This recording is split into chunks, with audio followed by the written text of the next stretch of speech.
Okay, this is the blower wheel, how it's supposed to be, and how it is. You can see it just fell apart. It was spinning.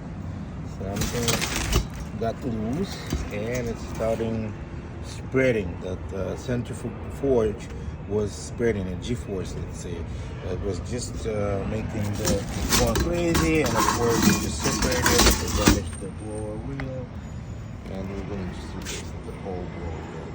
Thanks God for the motor to be saved, so we could still save the motor.